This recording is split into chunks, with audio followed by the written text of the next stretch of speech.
Bem-vindo ao Gastro Talks, onde falamos como encarar as doenças gastrointestinais além da farmácia.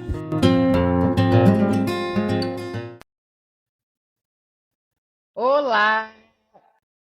Você está no Gastro Talks. Meu nome é Estela Marini. Meu nome é Candice Krumel. E hoje, Candice, nós estamos no 31º episódio do nosso podcast e falaremos de um assunto muito importante no nosso dia a dia de consultório. Funcionamento do intestino. O que é normal? Isso é uma pergunta muito frequente. Os pacientes, chegam e dizem assim, doutora, o meu intestino não está bem. E aí, na medida em que a gente vai conversando, e aí o paciente pergunta, mas não é normal ter que evacuar todos os dias? O que é o normal? Então, acho que isso realmente é uma dúvida frequente. Esse tema foi sugerido pela Candice, eu achei muito realmente importante. Na verdade, ele foi sugerido pela Adriana Alfer, lembra? Que ela mandou, tipo, gurias, por favor, faça um podcast disso. Verdade, isso aí, a Adri nos falou também, nos sugeriu esse tema. Candice, para nós começarmos a nossa conversa, né? Nosso podcast, a gente sempre gosta de trazer aquele embasamento bem, realmente, lá do início, para as pessoas entenderem, né, a questão de como se preocupar, como que a gente deve proceder. Mas, primeiro, né, antes de nós falarmos diretamente o que é o funcionamento normal, eu te pergunto como as fezes são formadas? Bom, vamos começar do começo, então, né? Todo mundo sabe que o que sai no nosso cocô é mais ou menos o que a gente comeu, né? São os restos alimentares, mas não é só isso, né? Então, assim, eu queria começar bem do começo para as pessoas terem uma noção, assim, mais ou menos quanto tempo as coisas demoram para se formar dentro, as fezes demoram para se formar dentro da nossa barriga. Então, assim, a gente engole, a comida fica no esôfago de 10, 15 segundos, é muito rápido. E daí vai para o estômago. No estômago, ela fica assim ali, depende do que a gente come, de 15 minutos a 4 horas. Então, é bastante tempo que a comida fica no estômago, fazendo ali aquela digestão. E depois vai para o intestino delgado. O nosso intestino delgado, que é aquele intestino fino, aquele que aparece as tripinhas nos desenhos ali, ele é muito longo, gente. Ele é muito longo. Ele tem metros, assim. Isso varia de pessoa para pessoa, mas que tem metros, assim. Então, é de 3 a 5 metros. Alguns lugares botam até 7 metros, que eu acho que daí talvez seja demais. Mas ele tem metros. Mas, mesmo assim, o trânsito no intestino delgado, ele é muito rápido. Eu que faço ali exame de cápsula endoscópica, eu vejo. É 3, 4 horas que a cápsula fica no intestino delgado. É um trânsito muito rápido. E é uma coisa meio até impressionante, que tu pensa assim, ali tu completa a digestão dos alimentos que a gente ingeriu, se dá quase toda a absorção que a gente precisa dos nutrientes, e mesmo assim faz esse trânsito mega rápido, né? Então, o intestino delgado é um órgão muito impressionante. E uma coisa importante do intestino delgado é que, além de absorver os nutrientes, ele absorve a maioria da água das fezes. Quando a gente está ali estudando na 6ª série ou até na faculdade, fala assim, o intestino grosso absorve a água. Não, quem absorve grande parte da água é o intestino delgado. E daí vai 2 observações. Eventualmente, e a gente vai falar desses reflexos depois, quando a gente come, a gente vai correndo para o banheiro que tem que fazer cocô. E daí as pacientes falam assim, eu comi e imediatamente saiu o que eu comi. Não. Uhum. Mesmo quando a gente está com diarreia, não é o que a gente acabou de comer que está saindo. Isso aí se chama reflexo gastrocólico. É o que está no nosso intestino, e quando a gente está com diarreia, realmente sai o que está no delgado, às vezes ainda, mas não é o que tu comeu ainda está dentro do estômago, né? Ainda não saiu do estômago, né? Imediatamente depois de comer. E a segunda coisa é como o intestino delgado absorve muita água, quando a gente tem aquela diarreia muito líquida, tipo xixi, parece que tá fazendo xixi assim, normalmente é diarreia de intestino delgado. É diarreia que o delgado ainda não conseguiu absorver essa água. Então, às vezes, quando os pacientes falam assim, que tem, sei lá, 10 evacuações por dia, mas as fezes estão pastosas, eu falo mais a favor de ser diarreia de intestino grosso. Quando eles falam assim, eu tenho que ir correndo e sair água, fala mais a favor de ser diarreia de intestino delgado, porque intestino delgado que absorve, assim, Na verdade, ele absorve, eu acho que é 10 litros de água por dia, muita coisa. Daí a pessoa fala Isso. assim, mas eu não tomo 10 litros, mas o nosso corpo produz isso. A gente produz saliva, a gente produz suco gástrico, a gente produz as enzimas digestivas, então o nosso corpo produz muito líquido dentro dele. E esse líquido é reabsorvido pelo delgado. Tu quer falar alguma coisa, Salinha? Só para complementar, por dia chega no delgado em torno de 10 litros, claro que vai depender, né, da quantidade de É água que tu 10 a 15 toma. litros, né? Exato. Então, assim, imagina da onde vem essa água. Mais ou menos de 500 a 1 litro é de saliva, que a gente está deglutindo e nem se dá conta. Vem dos alimentos, intrínseco nos alimentos. Por exemplo, eu vou comer uma melancia, vou comer um abacaxi, o feijão, o caldo do feijão, tudo isso tem água. E aí isso vai somando. E aí tem os 2 litros em média, que seria, né, 2 litros, 2 litros e meio que a pessoa toma. E aí tem suco gástrico, suco pancreático, suco que o próprio intestino produz, Que é bastante, bile, né? bile. E somando tudo isso dá em torno de 11 litros. E aí o que o delgado faz? Ele absorve em torno de 10 litros e média, né? Em média, 1 litro fica lá para o intestino grosso para absorver e formar as fezes. Isso que a Candice falou da questão da diarreia é muito interessante. Não sei se alguém de vocês já teve diarreia, por exemplo, por salmonela. Comi uma maionese contaminada. E aí, geralmente dá aquela diarreia que a gente chama de desinteria, que a pessoa desidrata, que tem que ir para o plantão fazer soro. Essa diarreia geralmente é por conta de alguma bactéria ou de algum vírus que justamente inflamou o intestino delgado. E aí, por que desidrata? Porque ele inflamado não consegue absorver todo esse volume de água, e aí, claro que a pessoa desidrata. É diferente, como a Candice falou, da diarreia, quando o agente, quando o causador, ele compromete o intestino grosso, que daí é aquela vontade, às vezes, muitas vezes, com urgência, tem que ir correndo para o banheiro, mas é pouca quantidade, e aí as fezes não vêm tão líquidas assim, porque justamente não comprometeu, né, o intestino delgado e sim o grosso. E aí a pessoa não desidrata. Muitas vezes a gente vê isso no intestino, por exemplo, no síndrome do intestino irritável. Os pacientes têm 5 evacuações por dia, 6, 10, eles não desidratam, eles não desnutrem. Por quê? Porque justamente está comprometendo o intestino grosso, que nós chamamos de cólon. Diferente, por exemplo, da doença inflamatória intestinal. O paciente com doença de Crohn com comprometimento do intestino delgado, ele tem essa diarreia que não absorve nutriente. Por quê?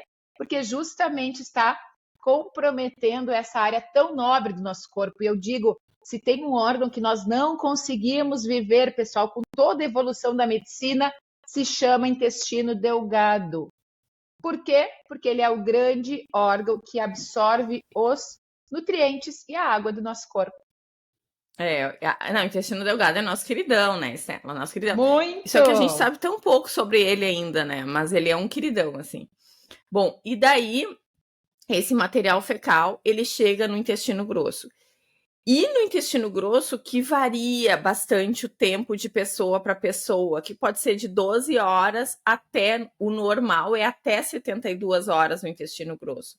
Claro, quem é super constipado pode ficar 100 horas no intestino grosso. Mas o que faz a pessoa fazer cocô 2 vezes por dia ou fazer cocô a cada 5 dias é o tempo de trânsito colônico, é quanto tempo as fezes ficam no intestino grosso. E claro, quanto mais tempo fica no intestino grosso, mais água absorve, então mais endurecido fica o cocô. Então, é muito difícil uma pessoa evacuar uma vez por semana e dizer assim, não, saiu bem tranquilo, entendeu? Porque ficou muito tempo, vai absorver mais água e vai sair endurecido mesmo. E daí, assim, então, como eu falei, esse tempo varia de pessoa para pessoa, esse tempo de trânsito colônico, mas normalmente é de 12 a 72 horas, esse que seria mais ou menos o normal. E daí chega a parte mesmo da evacuação. Na evacuação, a gente tem ali no nosso reto, todo mundo conhece o esfíncter externo, né? O esfíncter externo, ele é conhecido de todo mundo já teve que dar uma apertadinha nele, eventualmente, né? Mas a gente tem o esfíncter interno também, e eles têm que estar coordenados para a evacuação ser ok, ser tranquila.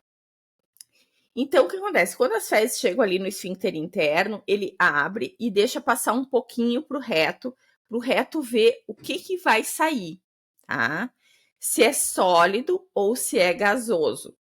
Uma coisa importante é que essas fibras ali, elas não conseguem diferenciar muito bem gasoso de líquido. Então, se a gente está com diarreia, a gente acha que é só um pum, muita calma nessa hora. Porque essas fibras, elas não conseguem diferenciar super bem se é gasoso ou se é líquido, né?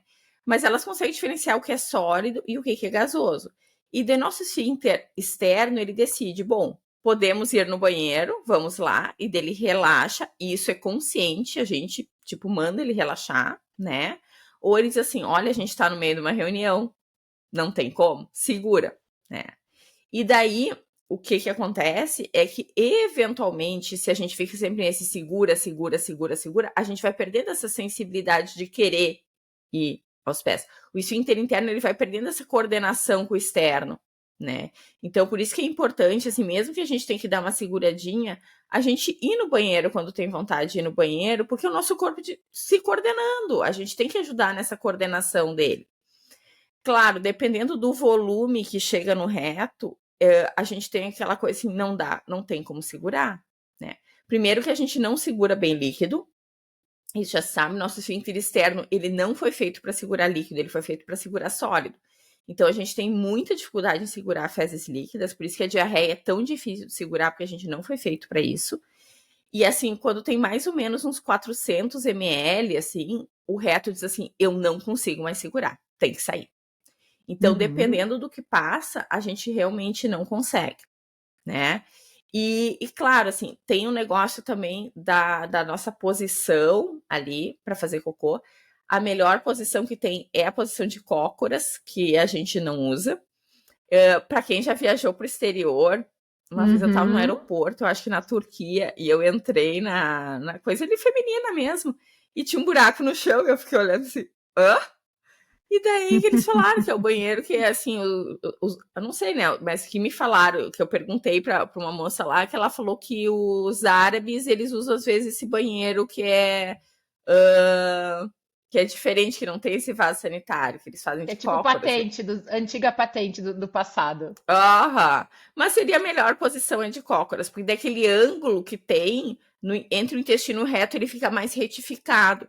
Por isso, às vezes, quem tem dificuldade tem que botar o banquinho para subir as pernas e ainda assim ir um pouquinho para frente para imitar a posição de cócoras para retificar o ângulo entre a parte final do intestino, que se chama reto, e o resto do intestino, que daí talvez seria mais fácil. E outra coisa que eu acho importante nessa coisa da evacuação é que a gente tem o movimento da evacuação normal seria o movimento em massa do nosso cólon. Então, o cólon fazer um movimento em massa e esvaziar pelo menos todo o cólon esquerdo na parte da evacuação. Isso que faz uma evacuação completa, da gente dizer assim, ai, que delícia, que coisa gostosa, eu adorei. Ai, Sai tudo que aquele eu gosto. grandão, né? Sai aquelas fezes Aquele grandes. que o filho chama pra ver, tipo assim, mãe, vem ver o meu cocô, entendeu? Essa evacuação boa, sabe? Normalmente, quando a gente é constipado, a gente sai só o que tá no reto ou no finalzinho ali do intestino. E daí sai bem pouquinho. As pessoas falam, não sei para onde vai, porque saiu tão pouquinho, porque não fez o movimento intestinal completo mesmo. Saiu só o que estava no reto. E o que está no reto é isso aqui, né? Então, e isso não dá a sensação de evacuação completa. A pessoa fica com aquela sensação que precisa fazer mais cocô, porque realmente não saiu tudo que estava no cólon esquerdo, né? O que aí tu queria falar, Estelinha? Isso dá a sensação de evacuação incompleta, né? Quando a pessoa isso fica. aí. Voltando à questão ali da posição para evacuar, isso eu acho que é um tema muito importante, Candice.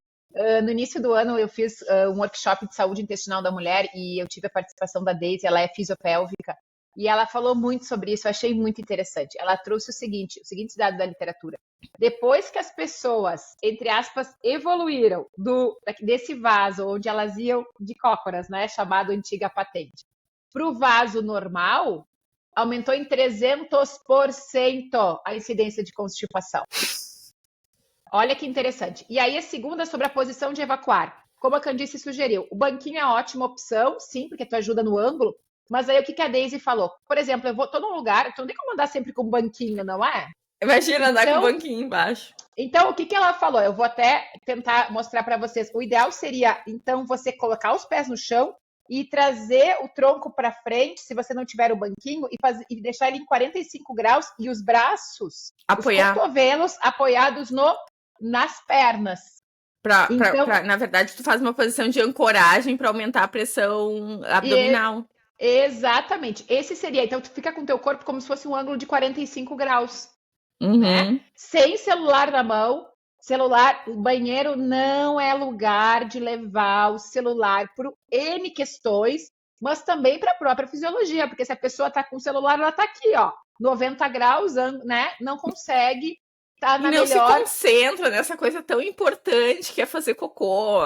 Exato. E aí tem uma coisa que a Candice já falou em outro episódio, nós temos que ter tempo para sentar no vaso, porque muitas vezes o que eu vejo no consultório são anos da vida, doutora, eu sou bancária, que dava vontade de evacuar, não conseguia. No meu trabalho, eu estava numa reunião, não conseguia. E tu vai bloqueando, e vai bloqueando. E aí, claro, doutora, agora eu já nem sinto mais vontade. Como a Candice falou, as tuas fibras, elas perderam a sensibilidade. Então, tu vai ter que voltar a te organizar e reeducar o teu intestino, dizendo assim para ele, como a Candice disse no outro episódio, estou de boas, agora dá para evacuar. E eu acho que a gente sempre tem que trazer a fisiologia ao nosso favor. E eu acho que esse aqui é um dos grandes papéis do nosso podcast, ajudar as pessoas a se autoconhecerem. Está descrito na literatura que esse reflexo, né, que a Candice falou do intestino, o intestino no sono, ele quase, né, ele movimento peristáltico... Na verdade, ele faz movimentos de limpeza, que não são movimentos propulsivos, não são movimentos que levam fezes para frente, entendeu? São movimentos de limpeza só. Ele praticamente para. Por isso até, e nós vamos falar depois, acordar no meio da noite para fazer cocô é uma coisa sem se preocupar, porque isso não é normal. Claro, não é normal. Não é normal. De noite o intestino para, então se tu acorda no meio da noite porque tu precisa evacuar, alguma coisa está acontecendo, né? Tem alguma coisa ali no meio do caminho, ou realmente tem um processo inflamatório, como a doença inflamatória intestinal, ou pode ter até um tumor, não é? Doença celíaca, eu já vi paciente com doença celíaca acordar na madrugada por diarreia, mas aí era desabsortivo, não conseguia fazer absorção. Mas isso que eu falei, fala a favor de alguma coisa orgânica, né? Exatamente. Não é assim Não é o funcionamento, não é intestino irritável, por exemplo. Outra coisa que eu acho importante, os pacientes, assim, já aconteceu comigo, né, já aconteceu no consultório, o paciente chega para mim para dizer assim, doutora, eu vim aqui que eu tenho diagnóstico de intolerância à lactose, mas aí eu parei o leite e derivados, mas eu continuo tendo diarreia. Acorda de madrugada? Sim. Opa, intolerância à lactose, como a gente já falou aqui, geralmente a diarreia é no máximo 2 horas depois, né, em termos ali de 2, 3, não mais do que 3 horas depois. Então, comi lactose ao meio-dia, não vai ter diarreia na madrugada.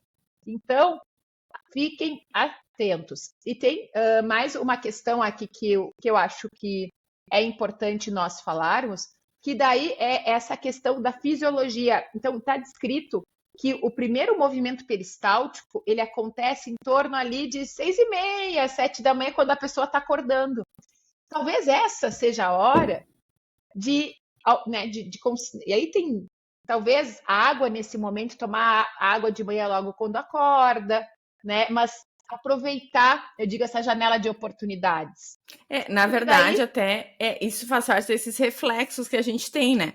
Porque, bom, a gente já falou do reflexo gastrocólico, então, assim, e esse reflexo, ele não é super bem explicado ainda como é que funciona, porque ele funciona mesmo sem a pessoa ter estômago, tá? Isso que é engraçado. Então, se chama reflexo gastrocólico, mas se a pessoa faz uma gastrectomia e tira o estômago, ele continua funcionando.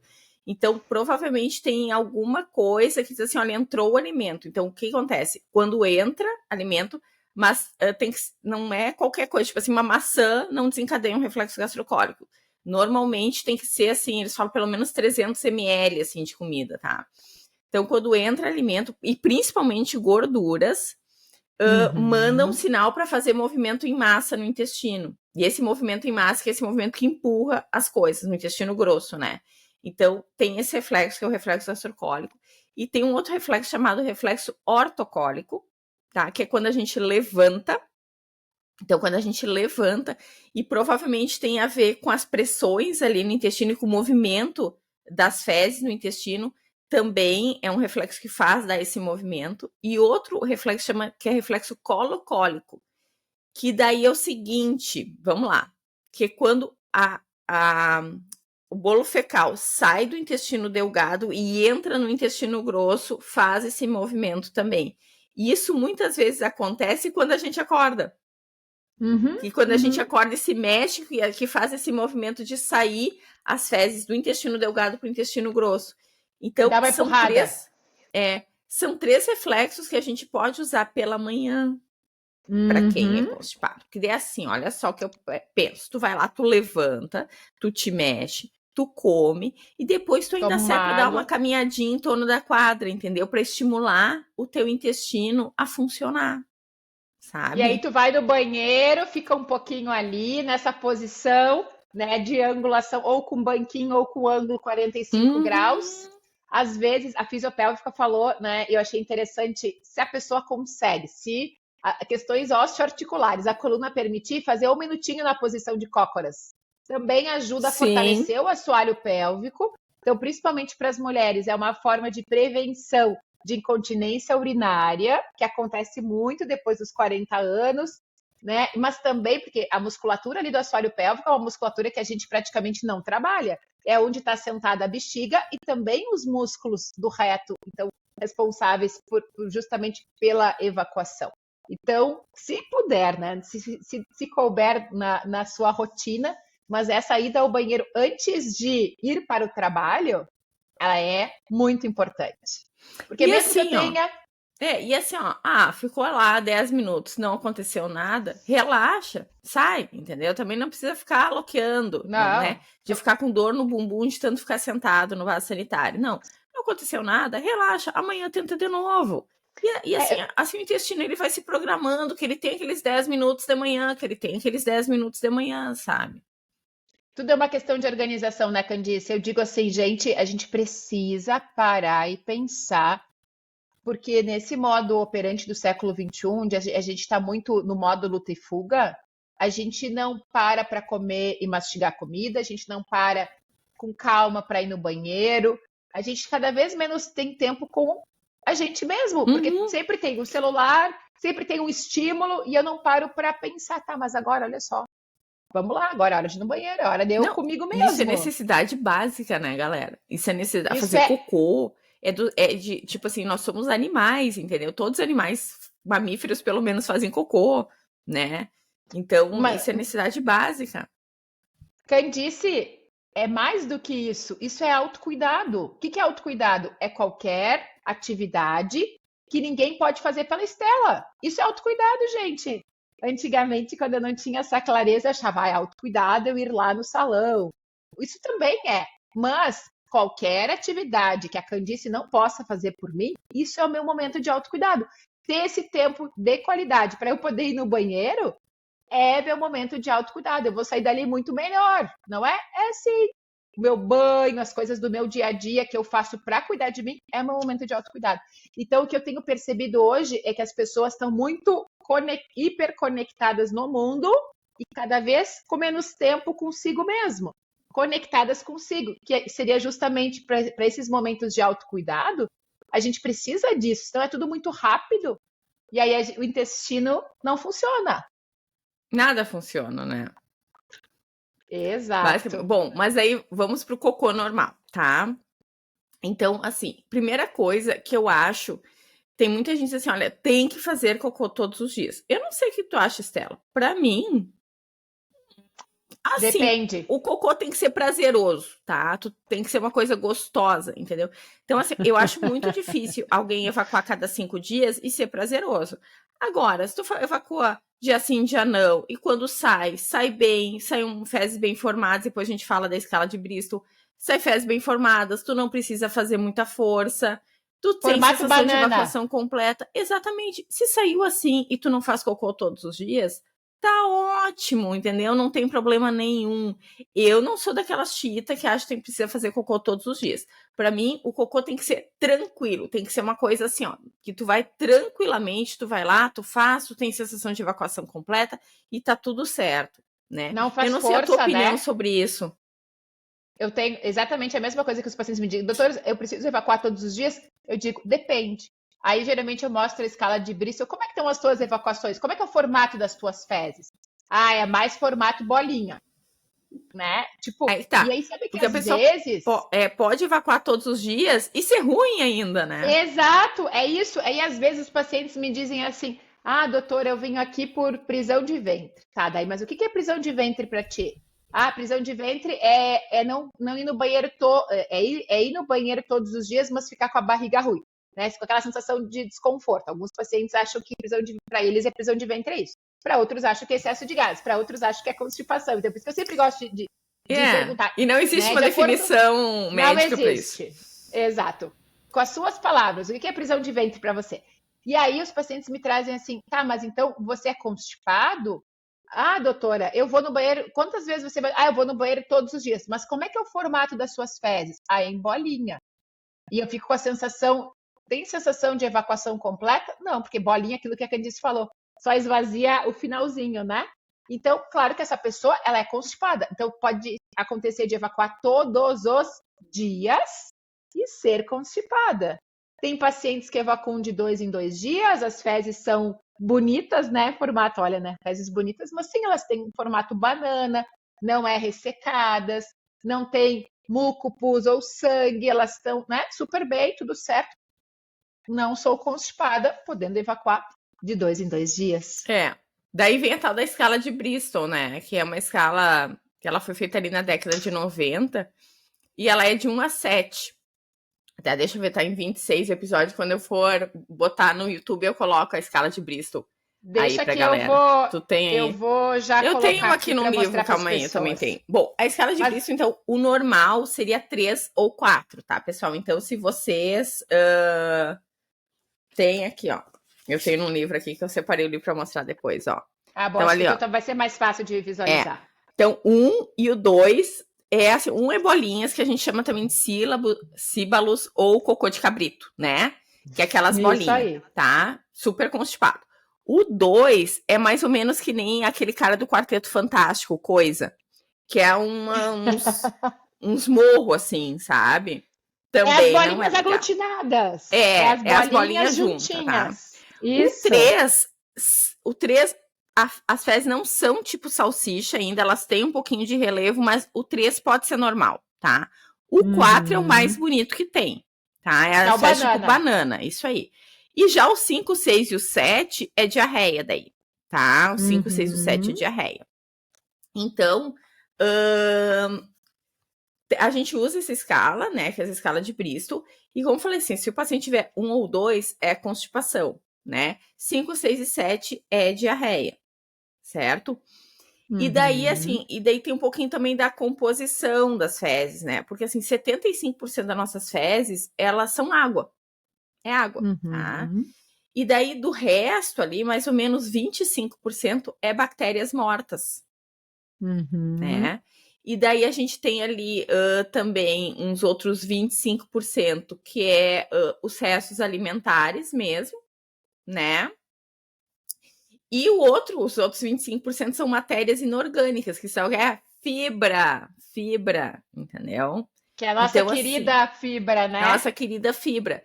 Então, o que que acontece, tá? Várias coisas. Bom, se tu não tem fibra o suficiente na alimentação, é muito difícil ter esse cocô super bonitinho, porque como a gente falou, a fibra, ela é mais ou menos, assim, de tudo, uns 7,5% do cocô é fibra, tá? Mais ou menos, tá?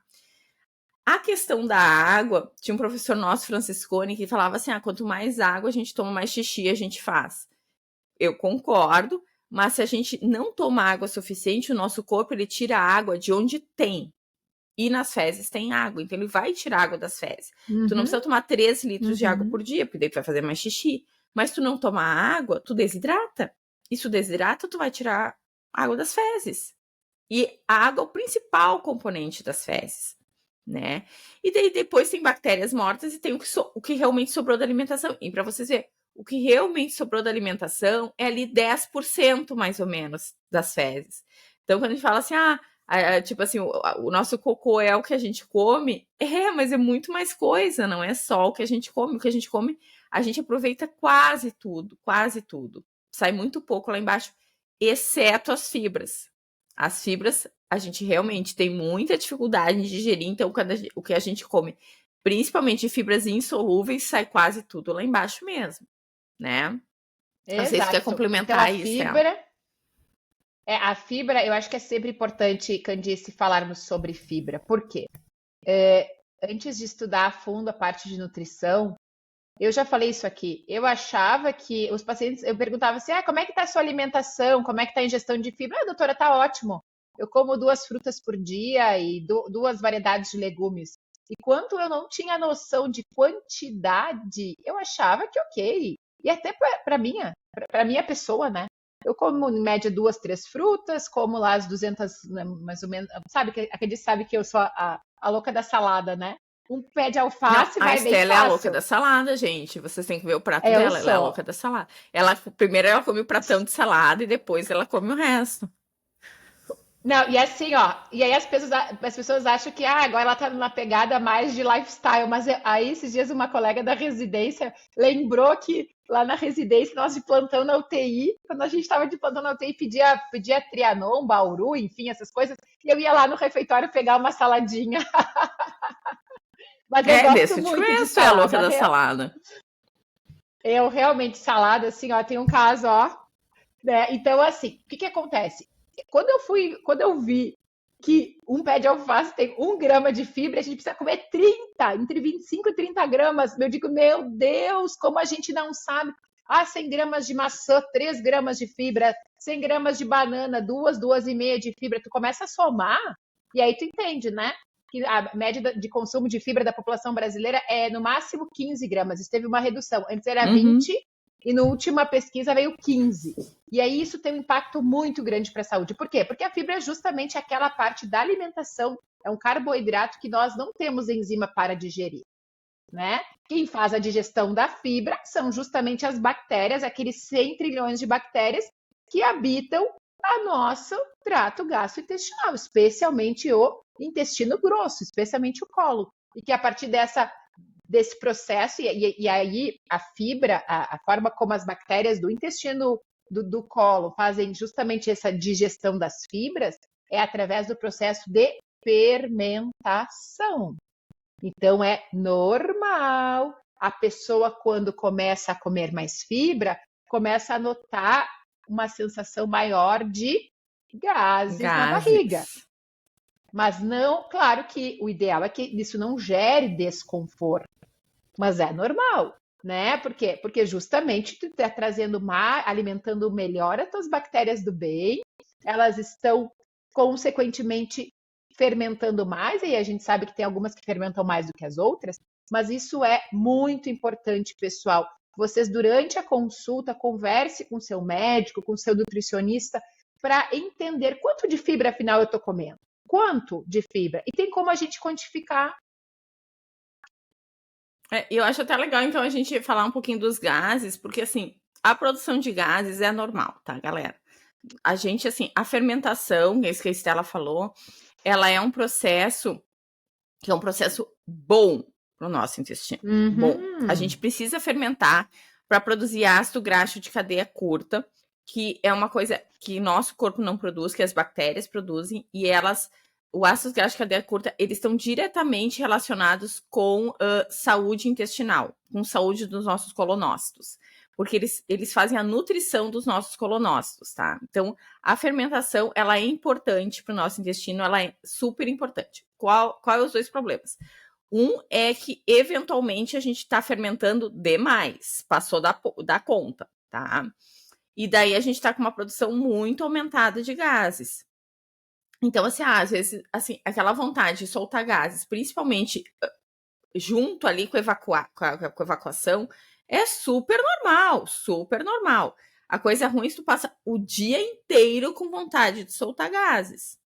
Isso é uma coisa que daí já compromete a vida da pessoa, principalmente das pessoas que vivem com ela, né? Bom, e a segunda coisa que também é o cheiro, né, dos gases. Então, assim, a maioria dos gases que a gente produz no nosso intestino, que é o hidrogênio, o gás carbônico, o metano, eles não têm cheiro, tá? Eles não têm cheiro.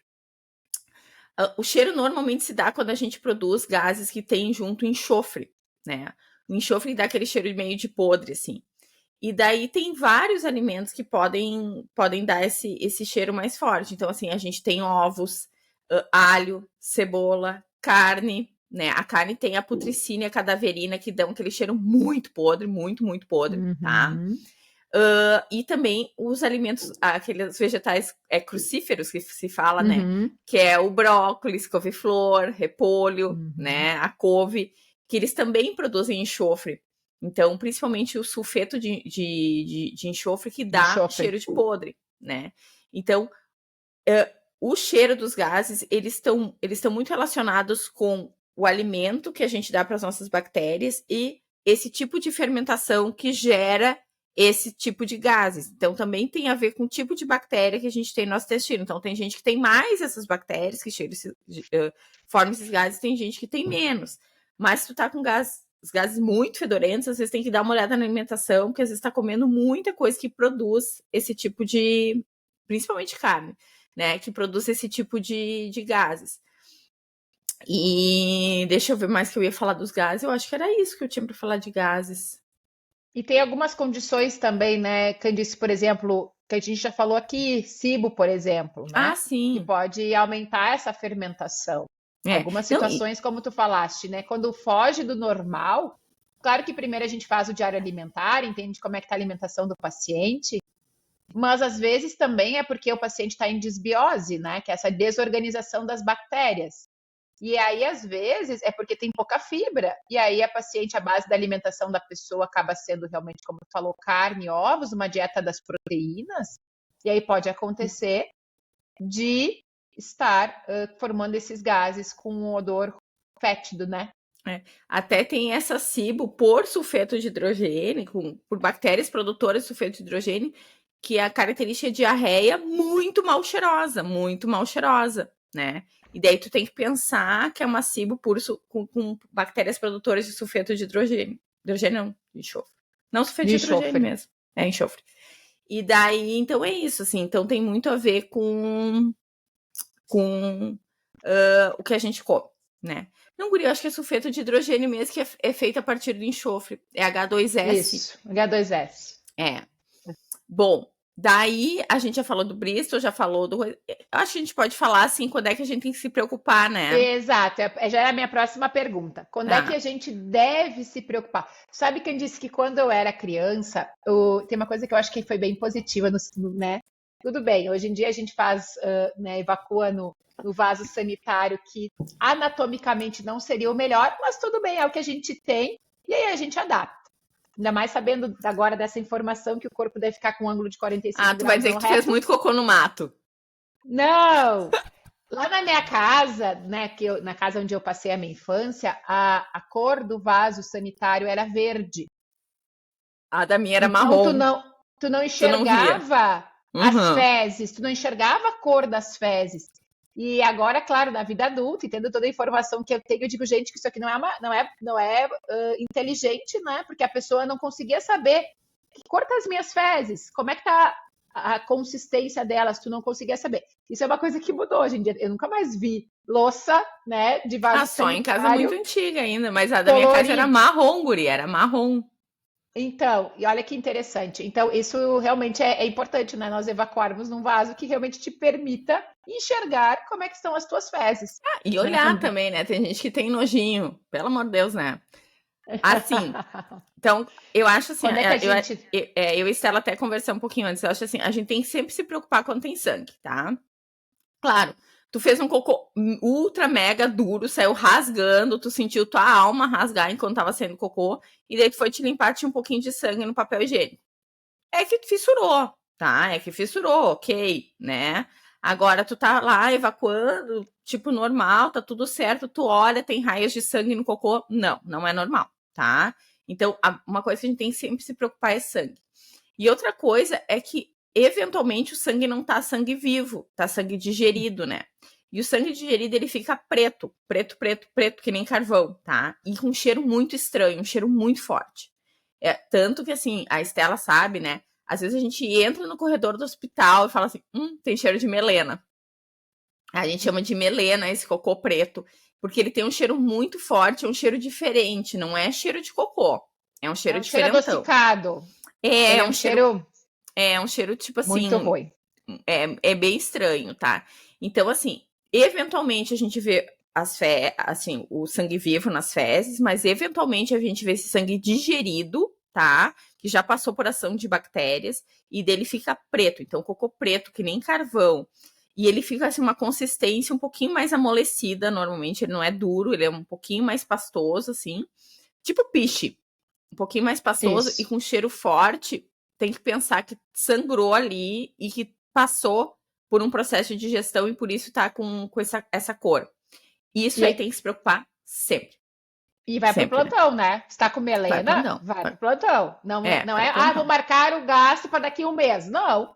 Isso é hemorragia, isso é sangramento, isso tem que ir pro plantão. Se tá com melena, se tá com esse cocô preto, né, geralmente dá muita cólica antes de evacuar, Uhum, essa evacuação preta, geralmente essa é a descrição dos pacientes, porque você está perdendo sangue.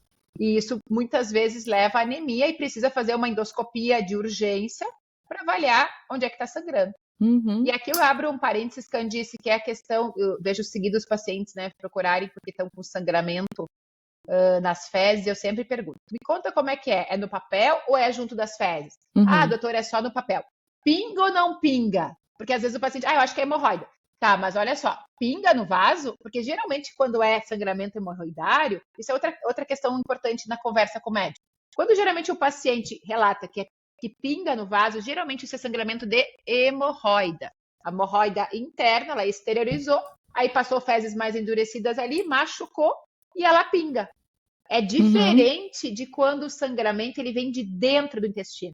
O que é mais preocupante realmente é quando esse sangramento vem junto das Vem fezes. Isso misturado, quer assim. misturado, isso quer dizer que provavelmente ali no meio do caminho, né, quando estava fazendo esse movimento, como a Candice falou, tinha algo que fez com que a parede do intestino sangrasse. Pode ser um pólipo maior? Pode ser um tumor? Pode ser uma inflamação intestinal? Pode ser divertículo sangrante? Pode. É. Então, sangue, eu acho que a gente tem que sempre se preocupar. A gente já falou, né? A gente tem que se preocupar com sintomas noturnos, então, sintomas que acordam o paciente de noite. Tem que ir atrás. Tem que se preocupar quando tem pus nas fezes, né? E pus é diferente de muco, são coisas diferentes. Pus é catarro, né? Catarro, assim, Uhum. amarelo. E o muco é aquele catarro clarinho ali, naquele quando a gente tem rinite. O muco, ele pode ser normal, tá, gente? Não necessariamente o muco é uma manifestação, assim, ruim, né? O muco até é um sinal que o paciente tem uma doença benigna, muitas vezes, tá? Mas, assim, o muco, ele pode estar aumentado quando o paciente tem algum pólipo que produz muco. Então, às vezes, tem que investigar. Mas se o paciente tem um trânsito muito lento, o corpo pode produzir mais muco para tentar ajudar o cocô a ir para frente. Então, o paciente constipado pode ter muco nas fezes por o corpo estar tentando ajudar ele, né? E também quando tem trânsito muito rápido, pode sair com muco junto também, né? Então, trânsito muito lento, trânsito Uhum. muito rápido, pode sair com muco junto também. Mas o muco não é um grande problema. O pus, sim. O pus mostra que talvez tenha alguma inflamação lá dentro. Talvez não, quase com certeza absoluta, né? O muco é né, aquela aparência de clara de ovo, É, né? isso. E sobre o muco, acho que tem algo que é importante para falar, que é assim, o muco, hoje nós sabemos como isso é bom, né? Estudar e conhecer como as coisas funcionam. Hoje nós sabemos que não tem só uma camada de muco, são duas camadas, uma interna que está bem grudadinha e uma mais Uhum. externa. E aí, realmente, quando geralmente. E essa camada interna é o que protege do aumento E da a externa que permeabilidade vai indo com o intestinal. cocô. Exatamente. Então, e a externa é essa camada que ela se desprende mais facilmente. Então, é importante, às vezes, por exemplo, no cenário de diarreia também acontece, né, de ter muco, e aí os pacientes ficam, ai, mas eu estou perdendo toda a proteção do meu intestino, estou perdendo toda a minha flora, esses pacientes falam, né, toda a minha microbiota. Não é tão simples assim, porque essa camada de muco, como a Candice falou, às vezes ela está numa espessura maior, por questões. Claro que não é bom perder muco, então deve ser avaliado, mas geralmente é sinal de alguma coisa, ou intestino irritável, ou como a Candice falou, né? Uhum. Alguma coisa relacionada ao trânsito intestinal. É. E Então, além Restos alimentares, né, Estela? Restos alimentares mostram que tá com trânsito muito rápido, ou que tu tá mastigando muito mal também, principalmente cascas, né? Então a gente vê restos alimentares, às vezes, de alface, feijão, né? Porque essas cascas, a gente não tem enzima digestiva mesmo, é fibra, tá? A gente não é vaca, então a gente não tem enzima digestiva para celulose, tá? Então, Exato. nós, seres humanos, a gente não digere isso aí mesmo. Quem digere são as bactérias intestinais e, eventualmente, principalmente se está com trânsito muito rápido, não se dá essa digestão e elas saem inteiras. Teve um Milho. dia, eu até vou contar um negócio meio nojento, tá? Mas é que eu sou assim, né? Tá? A gente tava no avião, eu e meu marido, e eles deram uma saladinha ótima, assim, de quinoa com chia, com, sabe? Aquelas, tipo assim, aquelas saladinhas, coisa mais bonita. E eu olhei pra salada e falei assim, te vejo amanhã. E comecei a comer. E o Romeu, meu Deus, que nojo, Candice. Eu falei, mas é real, eu sei que isso aqui vai passar, entendeu? Verdade. Tá? Bom, Mas então cessos alimentares normalmente é um trânsito mais rápido que acaba aparecendo, né? tem algo que eu gostaria de falar aqui, que é a presença de gordura nas fezes, que essas pessoas têm que estar atentas, Esteatorreia. né? Eu tava indo, assim, né? Uhum. Pode falar, então. Já que eu tô falando bastante, pode falar da esteatorreia. Não, mas a questão, algo que, como a Candice falou, é normal ter restos alimentares, mas tem algo que a gente tem que ficar atento, que é a presença de gordura nas fezes. Teoricamente, não deveria eliminar gordura nas fezes perceptível ao olho nu, ou seja, olhar assim e ver aquela, né, aquela gordura no vaso Boiando. sanitário. Exato. Então, se tiver gordura nas fezes, não deixe de procurar ajuda médica. E geralmente, quando tem gordura nas fezes, a tendência é mais a diarreia. É difícil o paciente ter gordura nas fezes, porque justamente a gordura acelera o trânsito intestinal. E aí Tanto que pode o ser óleo N. mineral é um dos laxantes que às vezes se dá, né? Isso. Então eu vejo muito paciente assim pós-bariátrica com gordura nas fezes, justamente, principalmente os pacientes que fizeram aquela cirurgia do bypass, né, que tem toda a questão ali do pâncreas, das enzimas pancreáticas. Paciente com o SIBO também dá gordura nas Uhum. fezes. Celíaca também dá. Doença celíaca, exatamente porque tem uma dificuldade na absorção, né, das gorduras. Uhum. Mas então não deixe de relatar para o seu médico, observe isso, se tem ou não tem presença das fezes. E claro que tem um medicamento para emagrecer que hoje não se usa mais muito, que é o Xenical, né? Que esse daí é normal, que vai dar Tu já gordura tomou o nas fezes. Xenical? Não. Guria, eu tomei uma vez experimentar, tá? Pra ver como é que era. E eu falei assim, ó, eu vou fazer outro parênteses assim. Eu tomei num domingo comendo picanha pura gordura. E não deu nada. Pensei, tranquilo, né? Passou segunda-feira, não deu nada. Pensei, eu sou imune a essas medicações. Terça-feira, no meio de uma consulta, sabe quando tu sente o negócio vindo assim, ó? Eu pensei, meu Deus do céu. Eu tive que falar para paciente, me dá um segundinho que eu preciso fazer alguma coisa. Saí do consultório correndo que nem uma desesperada, né? E É essa urgência. realmente uma diarreia explosiva e tu vê a gordura ali boiando, Uhum. sabe? E a outra coisa, assim, que a gordura boia, né? Tá? Mas Isso. não quer dizer que todas as fezes com que boiam têm gordura, não é isso, né? Na verdade, assim, a maioria das fezes boiam porque, como a gente falou, tem fermentação, então tem gases dentro das fezes. Então, assim, é normal dar uma boiadinha, não é normal ficar tudo em cima, né? Mas é normal dar uma boiadinha. As fezes, quando elas afundam muito rápido, tá faltando ou água ou tá fermentando muito pouco. Porque o normal é Uhum. boiar um pouquinho e depois ir afundando, tá? Agora, as fezes com gordura, elas boiam bem em cima, né? E E ficam normalmente lá. a gente tipo olha e vê ali um pouquinho na água ali em torno a gordura, sabe? Mas então não quer dizer que todas as fezes que boiam são fezes com gordura, mas as fezes com gordura Isso. costumam boiar, né? Isso. E tem também a questão da coloração, por exemplo, a gente já falou que preto é melena, então vá para o Uhum. plantão, porque realmente, mas é preto, preto, não é aquele marrom. Ah, doutor, não é marrom escuro. Eu sempre É pergunto para os preto pacientes, piche. tá, mas é preto assim? É. Porque isso aqui não é normal, né? É diferente do marrom escuro. Então, claro que normalmente a tonalidade das fezes, uma coisa que os pacientes falam, doutora, mas é que as minhas fezes cada dia é de uma cor. Provavelmente a sua comida, a alimentação é diversificada, e aí as fezes vão ter, se comer beterraba, ela vai ter uma tonalidade, se não. Enfim, assim vai indo, né? Vai mudando de acordo com a Candice falou, dos resíduos inorgânicos e das fibras que você está ingerindo. Mas tem alguns tons, algumas cores que realmente não são normais. Nós acabamos de falar que o preto não é normal. Fezes esverdeadas também não é normal, né? Aí tem algumas situações, então, geralmente quando as fezes estão muito esverdeadas, tem uma dificuldade na absorção dos sais biliares. Aí a gente tem que entender o porquê que isso está acontecendo. Ou a outra condição, às vezes, claro, a gente também tem que entender se não, por exemplo, criança. Os meus filhos, quando vão em festa de aniversário e comem um monte daquelas balas com corante, as fezes saem assim, uma cor estranhíssima.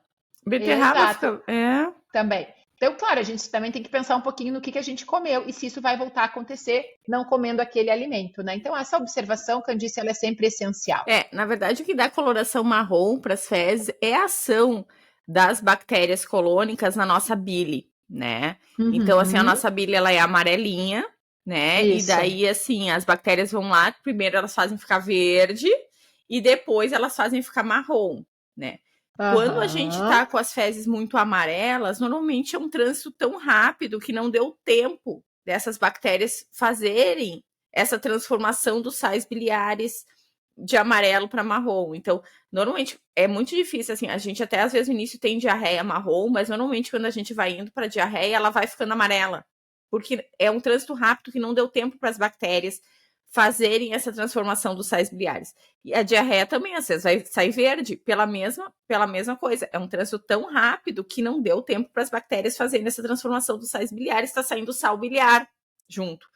Tanto que é uma diarreia, até que vocês vão ver, se vocês tiverem diarreia verde, uma diarreia que queima ácida, o canal anal. Por causa dos ácidos biliares. Exatamente, ela queima o canal anal, fica ardendo assim depois, né? Isso aí. Bom, e daí... qualquer coloração entre marrom escuro e marrom clarinho até amarelo escuro é normal. Normal. Tá tudo normal. Isso toda aí. essa faixa ali, toda essa cartela de cores é 50 normal. tons de marrom, normal. O que a gente se preocupa um pouco é quando eles falam que essa é a coisa da massa de vidraceiro, que é quando é mais esbranquiçada as fezes. E isso não é normal. Essas fezes mais esbranquiçadas. E daí, normalmente, as fezes mais esbranquiçadas é porque não caiu bile no intestino. É falta de bile no intestino. E isso se dá por daí uma doença na árvore biliar, lá em cima. Tá? Então, quando sai essa coloração mais esbranquiçada, normalmente a gente tem que investigar, na verdade, a árvore biliar, porque não está caindo bile no intestino. Porque a bile que dá essa coloração dessa cartela amarronada nas fezes é a bile que dá. Aí vem cálculo lá nas vias biliares, que algum cálculo tumor, pode ter saído né? Exato, o cálculo pode ter saído da vesícula e ficado obstruindo a via biliar, né? E, Candice, tem algo mais que tu gostaria de falar ou vamos para a pergunta final? Como é que a gente pode ajudar o nosso intestino? Olha, acho que a pergunta final a gente já falou bastante nesse episódio, mas pode fazer a pergunta final. Deixa eu ver se tem mais alguma coisa que eu queria falar, mas eu acho que não, eu falo tanto. Mas a pergunta final a gente até já foi falando durante o episódio, né? A gente Exato, mas eu acho que é importante a gente fazer uma retomada aqui, né? Mas pode falar a pergunta final aí. Poder fixar para as pessoas, né? E trazer justamente o que... e mais uma coisa que eu queria falar, tá? As fezes em fita. Eu até anotei aqui para não esquecer, tá? Que é quando a fezes sai bem fininha. Gente, isso pode ser alguma coisa que está causando alguma obstrução no intestino. Pode ser. Mas muitas vezes é só hipertonia do esfíncter. O esfíncter ele não relaxa o suficiente e daí as fezes saem em fita. Então, assim, tem que investigar, mas também não precisa se super alarmar quando sai. Tipo assim, tu tá fazendo cocô normal. Deve sair um cocô em fitinha, deve vir normal. Provavelmente que o esfíncter não relaxou direito naquele momento e por isso que saiu em fita. Agora, se tá saindo todas as fezes em fita, daí talvez tem que investigar, ver se não tem alguma obstrução na saída ali mesmo. Era só mais isso. Ótimo. E eu queria complementar com a seguinte também informação. Muitas vezes, 80% mais ou menos das vezes, a questão do funcionamento intestinal depende dos nossos hábitos, das nossas escolhas diárias. E aí vem sempre o tripé. Alimentação rica em fibras, né, e saudável, água e atividade física. Não, deixa a gente entrar na última pergunta, Isela. Exato. E aí o que acontece? Só que tem um percentual mais ou menos de 20% dos pacientes, como a Candice falou lá no início, que tem um problema ali na descida das fezes. que a musculatura ela não consegue se coordenar. Então, tem uma série de condições ali no final que impede que essa evacuação flua e aí acaba realmente tendo uma tendência à constipação. Por isso que se você tem um histórico de problemas intestinais, não deixe de buscar auxílio médico, de um gastro ou de um coloproctologista. Não, e isso é muito comum em mulheres, né? A gente ter essa desincronia ali, né? É Exato. bem comum, principalmente mulher que já teve filho, né? Exato, a contração paradoxal do músculo. Então, a gente tem que realmente ficar atento. E aí, então, Candice, como podemos ajudar o nosso intestino a funcionar melhor? Eu acho assim, a gente já falou todo episódio, tá? A primeira coisa é a seguinte, o que a gente bota pra dentro, né? Que a gente acabou de falar de novo, assim. Não adianta, assim, chega lá no consultório, a pessoa dizendo, eu sou super constipado, sei lá do que, eu só como massa miojo e pão. E não tomo água. E não faço exercício. Entendeu? Então, assim, eu fico bem quieta, né? Fico só olhando pra pessoa, porque assim, o que eu vou, né? Porque não adianta, assim. Então, a gente tem que pensar que o nosso corpo, ele é um carro que tu tem que botar a gasolina pra funcionar, entendeu? Né? Boa! Isso aí, Boa gasolina gasolina! boa. Não adianta botar a gasolina misturada com água, sabe? Então, a gente quer que o intestino funcione, a gente tem que dar um substrato bom para as bactérias intestinais, a gente tem que dar um substrato bom para o nosso corpo também, de vitaminas, de nutrientes, né? Não é só para as bactérias que a gente tem que alimentar, a gente tem que nos alimentar também. E tem que tomar água também. Não precisa tomar 3 litros por dia? Não, não precisa, mas a gente não pode desidratar, né? Porque assim, daí o corpo vai tirar água de onde ele pode no momento que desidrata. Então, eu acho muito importante a gente, como a gente falou, assim, ter esse tripé da alimentação. A segunda coisa, que talvez, assim, principalmente para quem é constipado, é ter hábitos. Assim, o nosso intestino ele é um velho, ele gosta de rotina, ele gosta de, tipo, sempre fazer a mesma coisa. Então, assim, acorda de manhã, toma café da manhã, tenta dar uma mexida, dá um tempo para ir ao banheiro, já que se tu não gosta de ir no teu trabalho, entendeu? Então, assim, tenha essa rotina pro intestino, principalmente para quem é constipado. Tem gente que nasceu com o bumbum para a lua e faz cocô maravilhosamente bem e deu, então não precisa se preocupar com isso. Mas para quem precisa se preocupar, tem que ter uma rotina. E aquela coisa assim, tô no trabalho, não vou. Cara, o cocô ele volta para cima, ele não vai ficar lá tentando sair. Daí só vai ficar o que tá no reto. O resto que tá no sigmoide vai voltar pro descendente de novo, entendeu? Não vai ficar lá embaixo tentando sair. Daí a pessoa vai em casa e fala assim: eu fiz duas bolinhas, passei o dia inteiro com vontade de fazer cocô e chega em casa e fez 2 bolinhas. Porque tu perdeu o timing, né? Janela de oportunidade. Exatamente. Eu acho que fazer exercício físico é sempre importante. Isso, tipo assim, melhora o nosso peristaltismo intestinal, coordena mais o nosso intestino, principalmente atividade aeróbica de média intensidade. De alta intensidade para o intestino já não é muito bom, mas de média intensidade, baixa e média intensidade. E cuidar com as medicações que toma. Tem muitas medicações que mexem com o nosso intestino. Muitas, muitas medicações. Então, assim, se tu não precisa tomar uma medicação, é melhor não tomar, tá? Agora, se tu precisa e tu vê que teu intestino tá se modificando, lê a bula e vê se pode ser da medicação ou não. Mas, assim, a maioria das medicações mexe com o nosso intestino. E aí eu chamo a atenção aqui das suplementações. Hoje em dia nós estamos numa sociedade que usa muito suplemento, muito, inclusive muito polivitamínico. E muitas vezes os polivitamínicos, hoje a gente sabe, tem muitos estudos recentes que mostram que não traz benefício para a maior parte das pessoas. Não sei, por exemplo, fiz bariátrica, Sim. Aí é outro cenário. Né? Tenho doença inflamatória intestinal, tenho problema. Mas assim, pessoal, usar polivitamínico, usar suplementação sem orientação médica ou de nutricionista, realmente pode trazer efeitos colaterais muito ruins e também para a sua saúde intestinal. Muitos desses suplementos, eles têm cálcio, eles têm ferro, e isso tende a constipar, sim. Então, prestem atenção, né? Não saiam se automedicando, porque eu vi um vídeo na internet do influenciador digital dizendo que tal suplemento vai me dar, é a pílula de viver 100 anos. Não existe isso. Não existe. E outra coisa que eu ia falar, um negócio, tipo assim, sempre se atentar para os sinais de alarme, né? Então, assim, tu tá emagrecendo, tem anemia, tá com aquelas coisas que a gente falou, sangue nas fezes, sintomas noturnos, procura o profissional, entendeu? Não deixa. Esses dias eu fiz uma colonoscopia num senhor, o senhor tinha 80 anos quase. E eu perguntei pra ele, por que tu tá fazendo? Ele, porque meu médico pediu. Tipo assim, né? Porque não tinha nada escrito no pedido da coluna.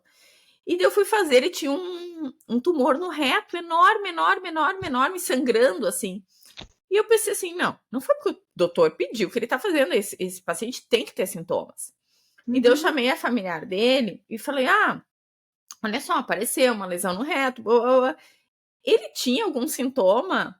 E a familiar falou assim, sim, ele tá há 2 anos com sangue nas fezes. Só que ele falava que não, só que eu via no papel higiênico dele que tinha sangue ali. Entendeu? Olha só. Então eu tava 2 anos com aquilo, sabe? Acabam não buscando, né? Exatamente. Chegamos aí no nosso tempo. Vamos finalizar, então, esse 31º episódio do nosso podcast. E eu gostaria, então, de te pedir para passar o contato para as pessoas. Tá, não, deixa eu só falar uma coisinha antes. Para quem gosta disso, claro. Eu acho que eu até já sugeri esse livro. Tem esse livro aqui, O Discreto Charme do Intestino, que ele é rápido de ler, ele é tipo assim, uma delícia de ler, sabe? Muito bom. E ele fala muito dessa coisa da parte da evacuação e das fezes, como são formadas, né? E ele é muito legalzinho, assim, de ler, né? E na verdade, a Julia Enders, que é a autora, foi quem participou daquele documentário do Netflix, Os Segredos da Alimentação. Que é muito bom também. Que é grande parte do documentário é realmente com ela. Então fica aí essa dica, essa sugestão aí de leitura. A Candice é do meu grupo, né, de médicos que gostam de ler, né? E que estimula os pacientes a lerem eu ando lendo muita porcaria, agora eu vou voltar a ler coisa boa. Eu tava de férias, tava só lendo porcaria. Mas aí que tá, faz parte também, né, do detox, mental, não é? Então, pessoal, nós finalizando então esse 31º episódio. Eu vou passar então o meu contato, se vocês desejarem me seguir na rede social. Meu Instagram é Estela com S mudo, Marine Gastro. O meu é Candice Krum. Não, esqueci o meu. Eu acho que é doutora Candice. Não, Candice Krum.gastro.